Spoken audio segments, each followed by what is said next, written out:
Olá, a TV Cultura continua com a série Educação Novos Rumos. A proposta de reforma do ensino médio em discussão no Congresso Nacional tem tirado o sono de especialistas, professores e estudantes. Todos concordam que são necessárias mudanças urgentes, mas nenhuma melhoria é possível sem olhar para uma figura essencial nesse debate, aquela que está à frente da sala de aula. Ser professor é um mediador, uma pessoa que proporciona vez e voz aos alunos, que estimula a curiosidade, o estudo, o conhecimento. Nenhuma sociedade evolui sem eles. O problema é que quem ensina, muitas vezes, não aprende direito. 75% dos nossos professores são formados em instituições privadas, de qualidade muito duvidosa. Hoje em dia já falta até quem queira ocupar esse lugar, quem sonhe ser professor. O Censo da Educação Superior revela que o número de docentes formados nas universidades cai ano a ano. Quer um exemplo? Em 2010, o Brasil tinha mais de 90 mil alunos matriculados no curso de português. Em 2013, eram 78 mil, redução de quase 13%. O cenário é o mesmo para a matemática. Em 2010, eram 82.792 estudantes universitários na área, número que caiu para 80.891, ou 2% a menos. O reflexo já aparece nas escolas. O ensino médio brasileiro sofre com a falta de, no mínimo, 32 mil professores, principalmente na área de exatas. O déficit na disciplina de física seria de 9 mil docentes. Para formar e transformar professores, funciona esta escola em São Paulo. Seja nos auditórios ou em videoaulas, 230 mil servidores da Secretaria de Educação recebem treinamento. Quem está acostumado a ensinar, volta ao banco da escola para aprender. Aonde estão as falhas do professor Luiz na sua formação inicial? Eu tenho obrigação de saber e procurar melhorar o meu trabalho, procurar aprimorar a minha formação. E para falar sobre o ensino médio no Brasil e a formação de professores, recebemos o sociólogo César Calegari, membro do Conselho Nacional de Educação, Lisete Arelaro, professora da Faculdade de Educação da USP, a educadora Guiomar Namo de Mello, membro do Conselho Estadual de Educação, e Luiz Carlos de Menezes, físico e também membro do Conselho Estadual de Educação. E ainda a presença de professores e estudantes aqui em nossa plateia, parte essencial nesse debate. Obrigada por terem aceitado o nosso convite, a participação de vocês aqui com a gente hoje. Eu queria dizer uma Nós coisa... sempre ouvimos é preciso valorizar o professor se quisermos uma educação de qualidade. O que significa isso, professor? Começando a discutir formação. O prof de professor e o prof de profissão são o mesmo, tem a mesma radical. No entanto, a gente esquece que professor é profissão. E profissão você aprende exercendo. Quer dizer, o piloto não se forma piloto sem pilotar. O médico não se forma médico sem presença na clínica, nos hospitais, etc. O professor se forma na escola. Sem uma ligação próxima e orgânica entre o centro formador e a escola, não há formação de professores. É mentirinha, você forma aluno. Você entraria num avião em que o piloto aprendeu a pilotar sentadinho ouvindo aula de pilotagem? Ou um médico, um pediatra que aprendeu a ser pediatra, ouvindo aula de pediatria, ele tem que exercer. E, portanto, formar professor tem que se dar na escola.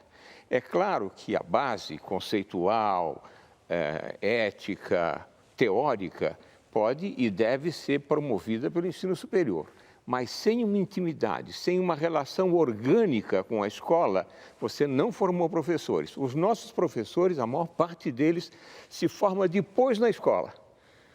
Meu filho, mais novo, é professor de arte. Ele, no primeiro dia que ele foi à escola, chegou na sala dos professores e passou meia hora ouvindo falar mal de aluno. Quer dizer, é preciso da formação com proximidade entre centro formador e escola. Isso, por si só, já seria uma revolução. Professora. Bom, valorização, para mim, começa com aquela coisa simples, chamada ouvir o metal. Se nós queremos bons professores, é a tradição no Ocidente dos chamados países que conseguiram ter os bons professores nas suas escolas. É pagar bem. tá certo? Nós brigamos pelos 10% do PIB para a educação, a prioridade zero era subir para 100% o salário de professor. O que ganha um professor hoje no Brasil é ridículo, é humilhante e, obviamente, é um desestímulo. Quero dizer, a reportagem está correta.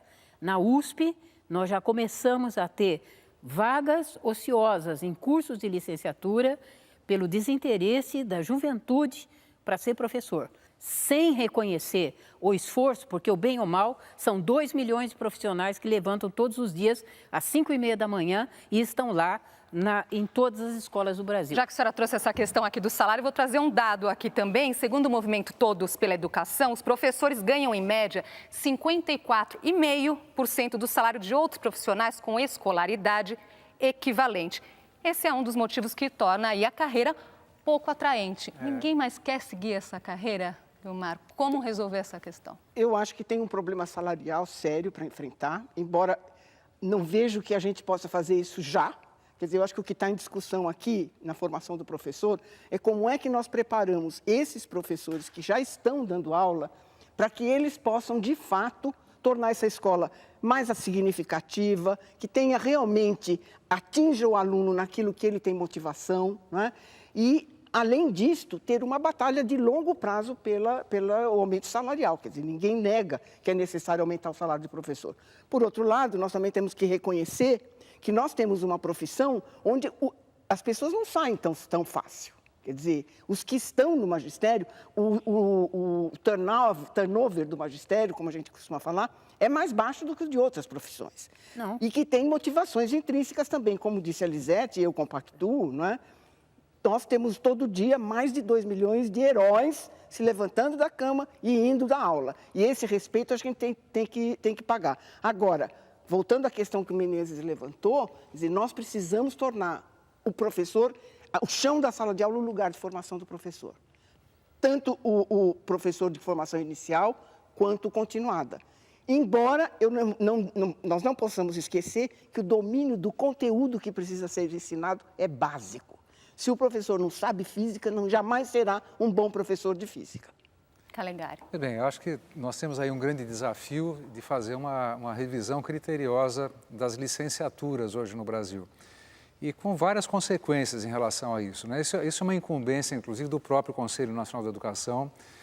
Nós pretendemos fazer uma revisão de tudo isso, porque, primeiro, que nem é muito correto a gente dizer de professor como uma categoria genérica, né? Você tem professores de educação infantil, tem professores de ensino médio, tem professores de certas disciplinas. Eu hoje dirijo uma faculdade de formação de professores, a Faculdade SESI de Educação, aqui de São Paulo, e que tem uma proposta inovadora de formação de professores por área do conhecimento, né? Sem descaracterizar e jamais reduzir a sua formação específica nos respectivos conteúdos, mas permitindo, a exemplo do que acontece nos cursos de formação de professores para os anos iniciais, que são as licenciaturas em pedagogia, dar a essa professora e esse professor uma visão mais larga, né, da área em que ele está atuando, pelo menos, para garantir aquilo que nós temos sempre falado, que o ensino dele seja significativo. O Menezes fala sempre de um conceito interessante, da homologia de processo, né? Você tem que garantir que a formação de professores seja próximo daquilo que você imagina que esse professor possa ensinar ao seu aluno, e, portanto, de uma maneira mais significativa, relacional e tudo mais. Um outro ponto importante é que, hoje em dia, boa parte dos professores brasileiros, cerca de 80%, são formados em faculdades particulares.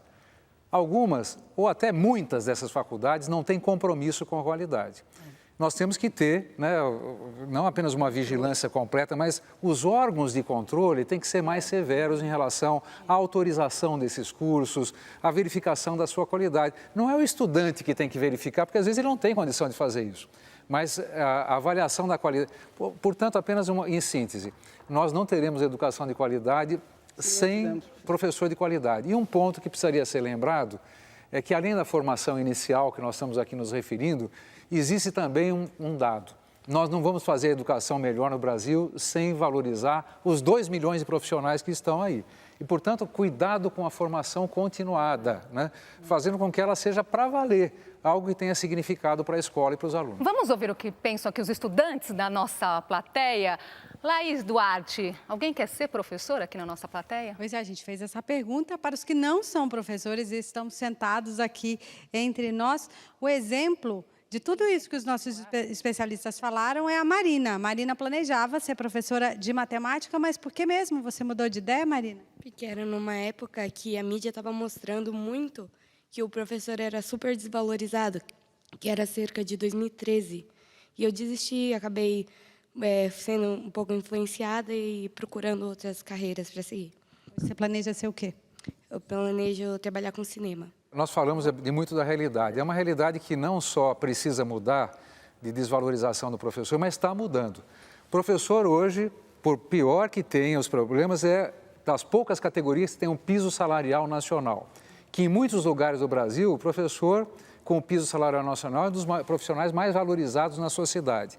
Tem uma carreira, entra para o concurso e só sai se quiser, e se for um bom profissional, pode ter a perspectiva inteira de desenvolvimento da sua vida. Isso é uma coisa importante. Tem condição de, dentro do seu trabalho, também estudar, coisa que são poucas as profissões que permitem que esse processo. Então, nós estamos um pouco com o registro de um período que precisa ser ultrapassado, de que o Brasil desvalorizou os professores. Isso está começando a mudar, né? Nós estamos verificando vários jovens hoje em dia, até na nossa faculdade, que estão, apesar das dificuldades que eles sabem que têm, sabem que isso vai mudar. Porque dificilmente nós vamos encontrar uma profissão, dificilmente, que o profissional percebe o resultado do seu trabalho imediatamente. Um professor que é um bom professor, uma boa professora, vê crescer o resultado do seu trabalho, coisa que ele não vai encontrar num banco, não vai encontrar numa empresa de engenharia, não vai encontrar nada. Quer dizer, e é a coisa mais humana, diversificada, uma novidade a cada dia. E, portanto, o sinal que nós devemos dar nessa altura do debate, né, da questão da medida provisória, olha, tudo bem, temos dificuldades, não é só professor, médico também tem dificuldade, advogados têm dificuldades, enfermeiros, arquitetos e engenheiros, mas o Brasil precisa começar a valorizar o professor, inclusive em ambientes como esse aqui. Eu gostaria de agregar o que ele está falando, o seguinte, quer dizer, a crise do desemprego, por exemplo, ela afeta menos o professor. Muito menos. Porque o professor não tem problema de mercado de trabalho, ao contrário, está sempre faltando professor. Então, acho que é isso que o César colocou, é muito importante, quer dizer, é uma profissão que está mudando, na medida em que a educação passa a fazer parte da agenda nacional, ela está mudando. Agora, só para falar uma coisa das licenciaturas, a minha experiência com as licenciaturas é que muitas vezes o conteúdo é dado, mas a parte pedagógica é deixada de lado. O professor não aprende a ensinar. Ele só aprende matemática, mas ele não aprende a ser um bom professor de matemática. Eu gostaria de trazer um outro dado aqui para a nossa conversa, que chama muita atenção, que é do Censo Escolar de 2015.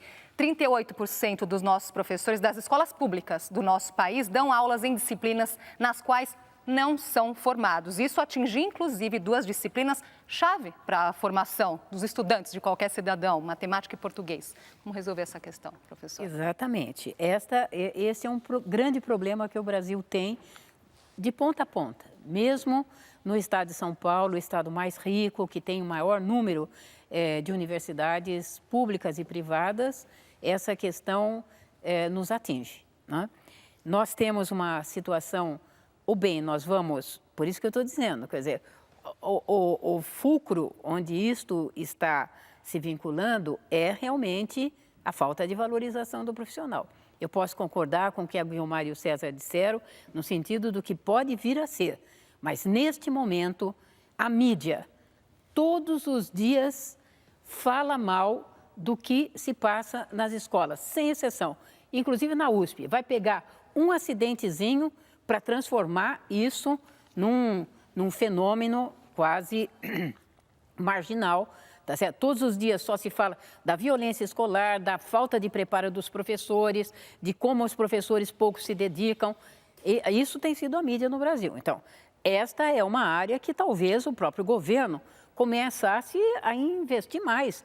Lembrar, tá certo? Exatamente, coloca lá na propaganda, faz tanta propaganda, coloque lá a valorização. Já valorizou seu professor hoje? Tá certo?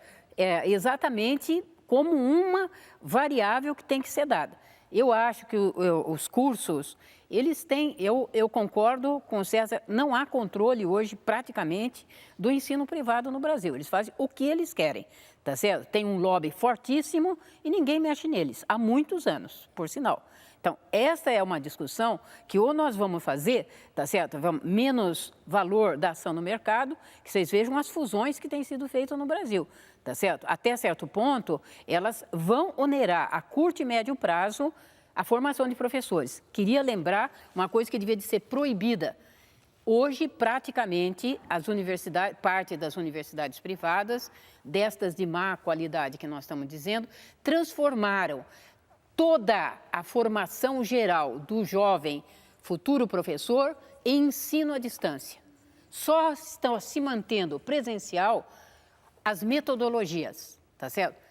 Eu acho que a gente tem que lembrar que as faculdades públicas não abrem vagas suficientes. Nós vamos precisar ir para um intervalinho. Da faculdade pública para formar professor, nós não formaríamos professores. Por que é, então, que a universidade pública não abre vaga suficiente de graça para todos os que precisam entrar no magistério? Quer dizer, os professores que vão para a escola particular pagam, viu, Lisete? Muitas vezes eles pagam com o trabalho deles a formação que eles estão tendo. Nós vamos voltar daqui a pouquinho, nós vamos precisar para um rápido intervalo. Nós vamos voltar daqui a pouquinho. Você está desinformada sobre a USP. A USP tem alunos, a área de humanas, tá certo? Os pobres de São Paulo estão lá. Eu trabalho com 65 alunos à noite.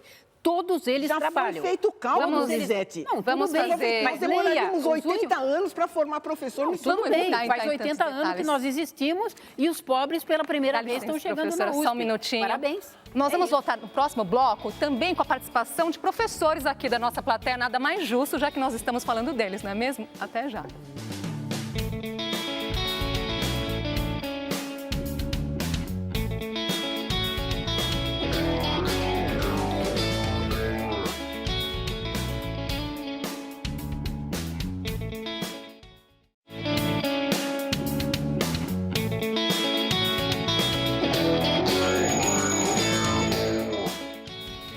Estamos de volta com a série Educação Novos Rumos. Hoje debatemos a formação de professores. Com a gente, o sociólogo César Calegari, membro do Conselho Nacional de Educação, Lisete Arelaro, professora de Faculdade de Educação da USP, a educadora Guilmar Namo de Mello, membro do Conselho Estadual de Educação, e Luiz Carlos de Menezes, físico e também membro do Conselho Estadual de Educação.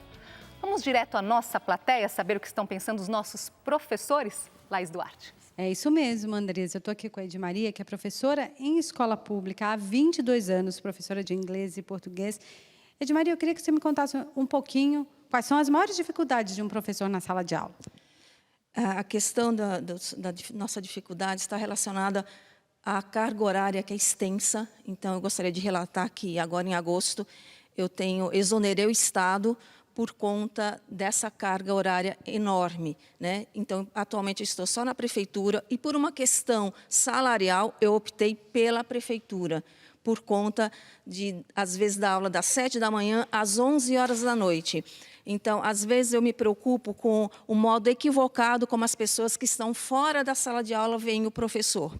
Nós estudamos bastante, nós lutamos bastante, a nossa formação é super importante, por conta de você ter que sair da sala de aula para você ter uma formação externa com seus pares, com a divisão de conhecimento e voltar para a sala de aula com esse conhecimento. Então, a nossa formação tem que ser contínua e a desvalorização salarial é uma questão que nos preocupa bastante, porque, às vezes, a gente tem que optar por uma coisa que a gente não gostaria de ter feito.